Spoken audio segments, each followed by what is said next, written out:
Hi guys, nasuspindi ako sa pagkuha ng booking planner. Tips pag wala kang planner. So awareness para sa lahat. Para sa mga bago, samahan nyo ako. Let's go!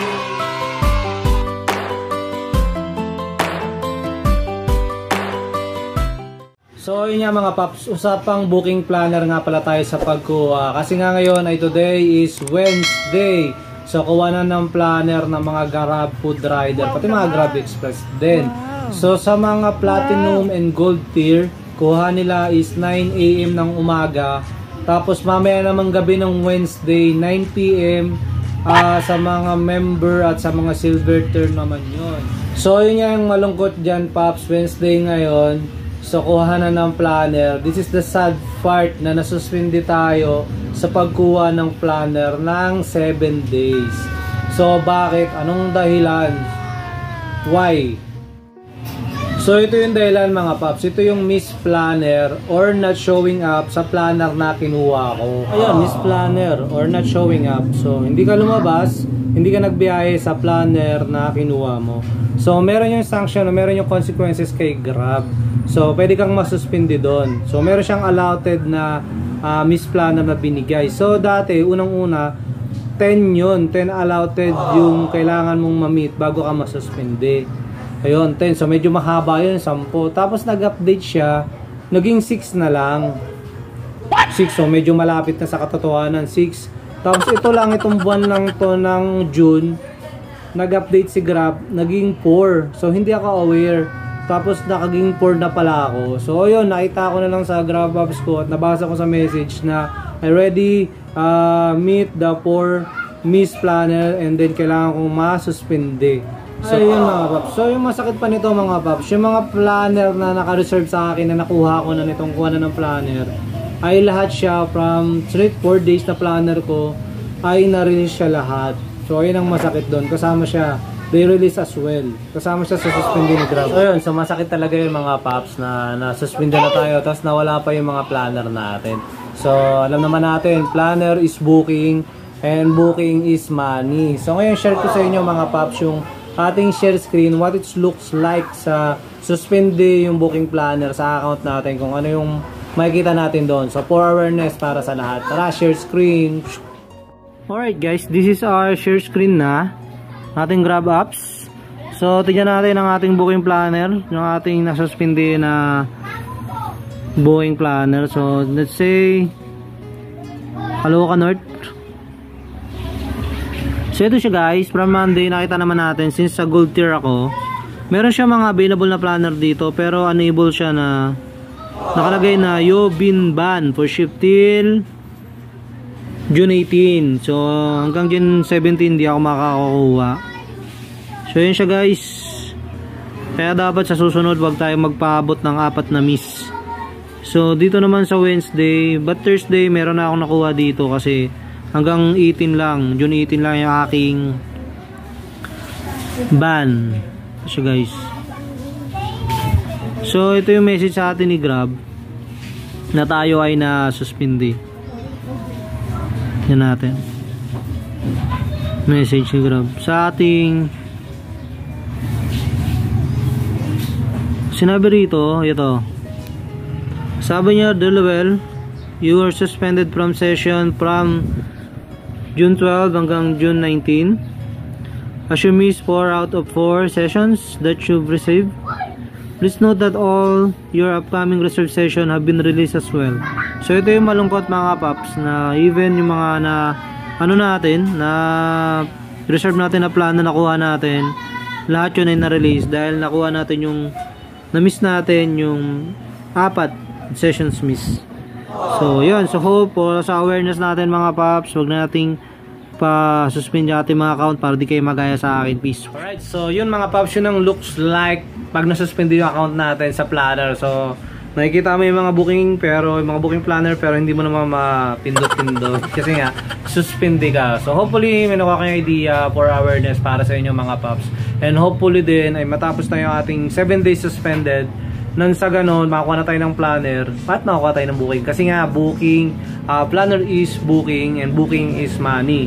So, yun mga paps, ngayon gusto kong just want to share sa inyo 3 tips kung mga natutunan ko kung paano pa rin tayo pasukan ng booking o kikita kahit na suspende o wala tayong planner mga kapatid. Kahit wala tayong planner, anong gagawin natin? Ano yung response natin para no planner, no problem para pa rin sa akin. Alright. So number 1 tip ko sa inyo pag wala tayong booking planner, first is daanin natin sa top up. So top up, so ito yung puhunan natin bilang isang Grab food rider. So meaning to say, pag meron tayong top up, advantage natin yan sa mga kasama nating rider. Kahit meron silang planner. So kung meron silang planner tapos wala silang top up, tapos yung booking ay cash order, tapos tayo may top up tayo, so possible na sa atin pumasok yung booking. So mas advantage tayo kapag may top up tayo, kasi karamihan sa mga rider, mga Grab food rider, mga kilala ko so marami talaga. So kahit may mga planner sila pero madalas wala silang top up. So yun, daanin natin sa top up. Second tips ko, Paps, para pasukan ka pa rin ang booking kahit wala kang planner, is lumabas ka pag walang planner mga Paps. Kasi Paps, pag lumabas ka tapos may planner, so yung screen ng cellphone mo wala siyang blue. So possible ka na pasukan ng booking na malayo. Yun, so kasi may mga planner Paps, sila ang priority ng booking ng mga malalapit. Kung saan sila yung blue na bilog, dun lang yung booking nila. So since ikaw wala kang planner, so less yung booking mo na papasok sa'yo kasi hindi ka priority pasukan ng booking dun sa area kung nasaan ka. So pwede dun ka lumabas ka sa area na wala ka sa booking o sa malayo ka, pero yung mga area na pupuntahan mo may mga planner din dun. So ang possible na pumasok sa'yo, kung nandito ka sa Caloocan North, pwedeng malalayo, Bulacan, pwede mapunta ka sa Rizal, so Quezon City, so ganon. So meaning to say, lumabas ka sa oras na walang planner.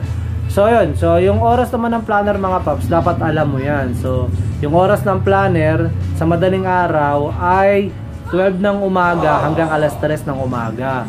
Ayun yung oras ng planner. Tapos sa 10 AM naman ng umaga yung planner ulit hanggang alauna ng hapon. Tapos alas 5 ng hapon hanggang alas 8 ng gabi. Tapos mag-resume ulit yung planner ng alas 9 ng gabi hanggang alas 11 ng madaling araw. So ayun yung mga planner ng oras ng mga planner. So kung ito total mo lahat, total of 12 hours yun lahat. So meaning to say, iwasan mo yung mga oras na yon. So gantong oras ka lalabas since wala kang planner. So lalabas ka ng alas 4 ng umaga hanggang alas 10 ng umaga. So walang mga planner yon. So patas-patas kayo doon. Then lalabas ka ulit ng alauna ng hapon hanggang alas 5 ng hapon. Yon. Tapos lalabas ka ng alas 8 ng umaga hanggang alas 9 ng gabi. So 1 hour siya. So yun yung mga oras na walang planner, na possible na papatas ka sa kanila, napapasukan ka. Total of 11 hours. So babaguhin mo lang yung schedule ng paglabas mo mga Paps. Huwag kang sasabay sa mga planner. Doon possible na kumita ka at pasukan ka ng booking. So yung 3 na tips ko sa inyo pag wala kayong planner mga Paps. So doon kayo tumambay sa mga non-gear merchant. Yun, mga non-gear merchant So yung mga gear merchant mga Paps, ito yung mga Jollibee, McDo, ito yung mga big merchant mga Paps. Huwag ka munang tumambay dyan pag wala kang planner. Dito ka sa mga non-gear, ito yung mga milk tea, mga chicken wings, yung mga maliliit na merchant, doon possible ka pasukan doon kasi mga non-gear merchant yan. So experience dyan mga Paps. So I suggest sa inyo na, tip ko sa inyo na doon kayo tumambay sa mga mall like SM, Robinson, Terraces, mga big malls, kasi doon nandun yung mga small merchant, yung mga non-gear, nandun yung mga gear merchant. So magkakasama, maraming merchant doon sa mga malls, maraming chance na pasukan ka ng booking. So hindi naman kaya ng lahat na naka-planner yung booking doon sa loob ng mall, kaya possible na pasukan ka doon mga Paps. So doon ka tumambay sa non-gear merchant. Yung 3 natin. So yun mga Paps, maraming salamat. Sana ay may napulot kayo at nakapag-share ako sa inyo ng awareness tungkol sa pagsuspindi ng pagkuha ng booking planner para hindi tayo masuspindi kagaya na nangyari sa akin. So this is based on my own experience. So disclaimer lang, hindi ako expert dito, but I want to share yung mga bagay na natutunan ko since ako ay Grab food rider mga Paps. So hopefully napagbigay ko sa inyo ng tips kung paano tayo magbabiyahe kahit wala tayong planner. So una, daanin natin sa top up. Pangalawa, lumabas tayo pag walang planner. Pangatlo, doon tayo sa mga non-gear, sa mga malls tumambay mga paps. Para sigurado yung booking, sigurado yung kita natin mga paps. Alright, so maraming salamat para sa pag-tune in nyo sa atin, sa mga solid na supportan nyo para sa ating YouTube channel. So kung meron kayong mga tanong, ideas, addition, please comment below. Also, maraming salamat para sa mga nag-subscribe sa ating channel. Kung hindi ka pa nakasubscribe, please do subscribe. And also, this is Lowell Thoughts mga paps. Maraming salamat. Pusong pasasalamat. Nagsasabi na, it doesn't matter how slow you go as long as you don't stop. So, laban lang mga paps. Peace.